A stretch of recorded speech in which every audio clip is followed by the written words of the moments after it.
Le dimanche, Montpellier a confirmé que Bernard Laporte, ancien président de la Fédération française de rugby, FFR, prendra la tête du club afin de sauver l'équipe héroltaisaise, qui est actuellement dernière du classement du top 14.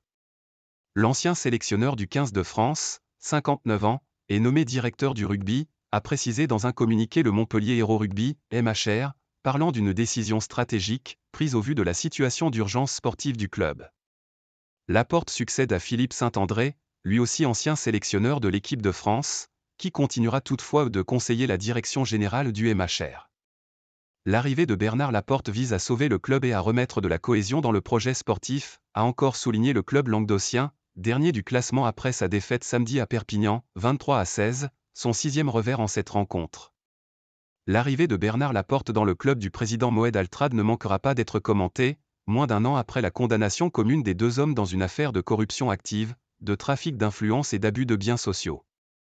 Dans un entretien au journal du dimanche, M. Altrad a justifié cette décision, évoquant l'un des meilleurs connaisseurs français du rugby mondial, à la culture de la gagne. À la tête de la FFR jusqu'en janvier 2023, Bernard Laporte avait été poussé à la démission après sa condamnation à 2 ans de prison avec sursis et 75 000 d'amende le 13 décembre 2022 par le tribunal correctionnel de Paris, pour avoir noué un pacte de corruption avec Moed Altrad, lié notamment au parrainage du maillot du 15 de France. Une décision dont il a fait appel. Le patron du MHR avait lui écopé de 18 mois de prison avec sursis et 50 000 € d'amende.